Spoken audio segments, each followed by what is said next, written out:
Hey, how's it going guys? TMTRE here, also known as the man that reviews everything. In today's video, we will be reviewing an album called Infinity on High, which was released by a band called Fall Out Boy. Now, Fall Out Boy has been a band I've been listening to since I was 5, thanks to my brother David. You know, he's been showing me music since I was a kid, and I still listen to that music to this day. And here we are, 15 years later, still listening to that album. Well, at least I am. Lately, I find myself going back to this album and listening to it front to back because this album is very interesting and I don't want to give too much away without going into my review. So I think I'm going to jump into the review now, but before I do, make sure to hit that like and subscribe button if you guys haven't already. And also, by the end of the video, if you guys agree with me, disagree with me, or haven't checked out the album or are interested in doing so, please let me know your thoughts in the comment section down below. So, let's get into the review now. So, let's start off at the beginning of the album. The album starts off with a song called Thriller, which has a little cameo from Jay-Z.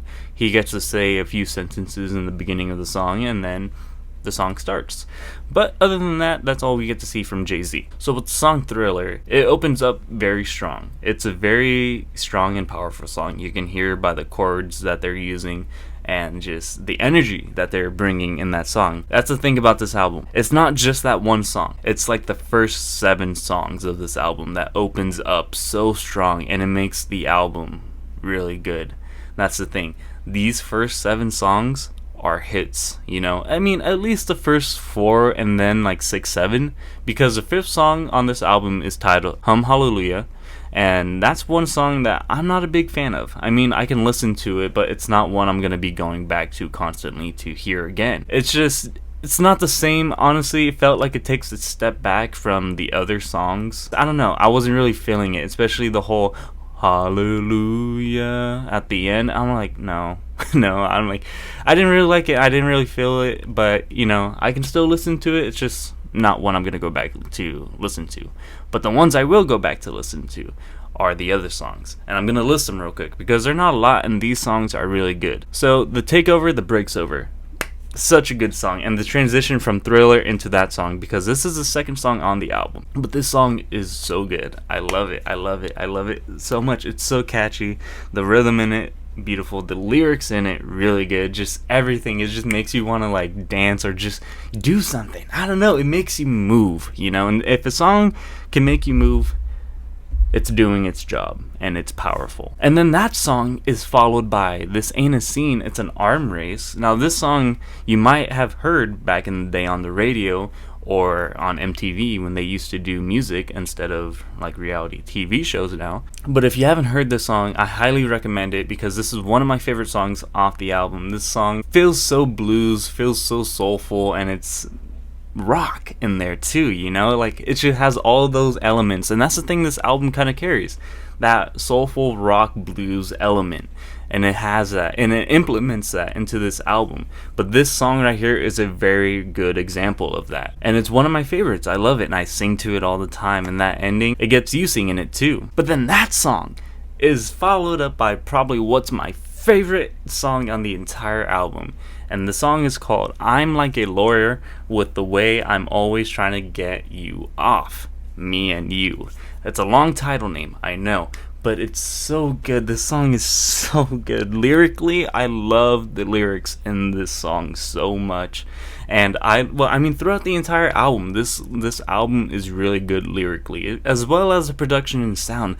Throughout the entire album, it sounds really fucking good, and I love it so much. But this song in particular, I don't even know how to explain it. How do you explain your favorite song to someone? You know, have you ever done that? How often do you do that? So you kind of see where I'm in right now. How do you explain it? You just gotta listen to it, and especially if you listen to the whole album, this song stands out a lot. At least to me, it's just so good. It's really good. I really love the lyrics and I love the sound of the song.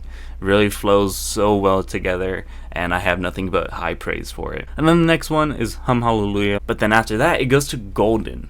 Golden is like a soft piano song. And at first, it took me a few listens to really like it as much as I do now.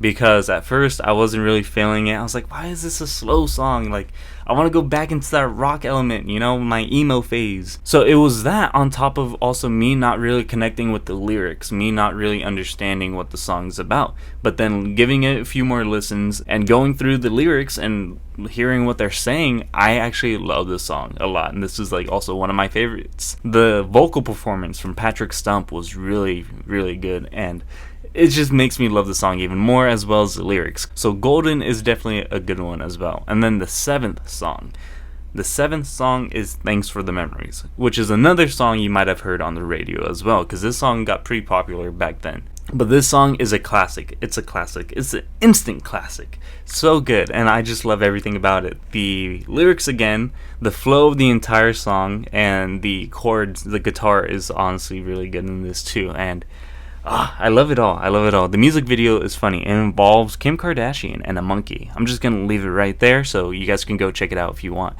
But this song is really, really good, and I love it. But see, from here on out, though, the album, this is where it kind of falls for me. I mean, it's just not as strong as the first half of the album, because there is 14 songs in the album. And so it's funny that the first 7 is ones that I really like. Well, I mean, first 6, because we can throw out Hum Hallelujah. But the second half of this album just really doesn't hit the same for me. I mean, yeah, there's good songs in there, like the Carpal Tunnel of Love, really good. The guitar in that is just so good. I love the riff. Oh, it's so good. That one is really good. It's up there too on one of my favorites. But that's the only one that really stands out for me for the last half of the album. I mean, that one, and also I've Got All This Ringing in My Ears and None on My Fingers. That one's really good. I like the way the album finished with that. But then the other ones, I mean, they're good, but not ones, again, that I would really go back and listen to myself. So that's the kind of contrast that I have with the album, is that it opens really strong. It opens super powerful, hit after hit, so good. But then the second half just like, man. But I mean, the first half carries it so much to where it brings this with it, it like piggybacks. It piggybacks the second half with it to the finish line, and it finishes it off really good. So with that being said, I'm going to transition now into my review template that I showed you guys in my last review video that I did for the Joji song.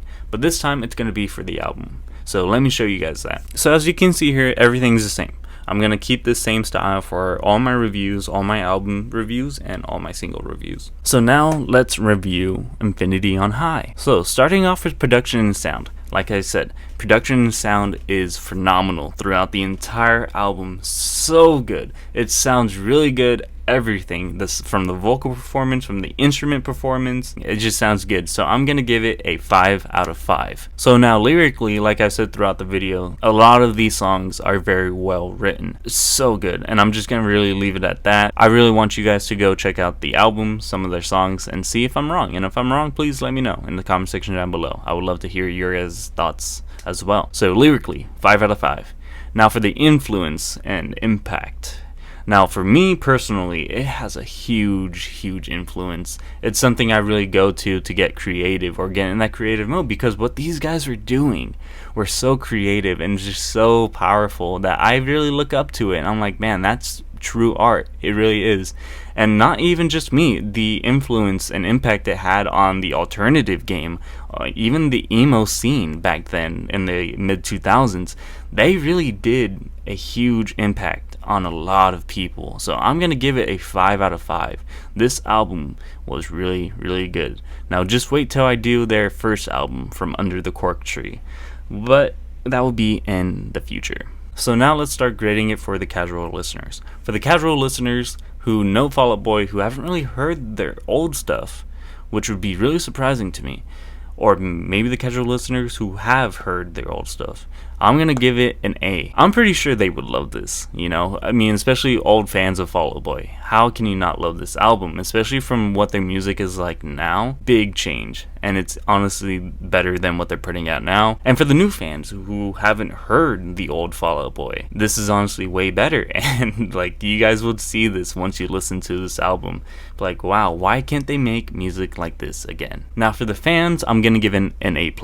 This is definitely an album that a lot of the fans love, like myself. This album is probably their peak, honestly. This is where they hit their peak, and it's so good. So I'm gonna give it an A plus for the fans. Now for the music lovers who love, anything emo, rock, blues, soulful, check this out, man. This album is really good, and I think once you do so, you're gonna love this album as well, which is why I'm gonna give it an A. And if you guys couldn't tell already, but for my rating, I'm also gonna give it an A. It's not gonna be an A plus like for the fans, because like I said, the second half wasn't as strong as the first half, but again, the first half was strong enough to carry that second half to the finish line. So I'm gonna give it an A. So that's just all my thoughts and opinions on Infinity on High. For those of you who have heard it or who haven't heard it, what do you guys think about this based off the things I've said about it? Is this an album you're gonna check out? Do you guys love this album if you guys heard it? Let me know everything you guys think in the comment section down below. I would really love to see what you guys have to say. So thank you guys for tuning into the video. It means a lot to me. Make sure to hit that like and subscribe button if you guys haven't already.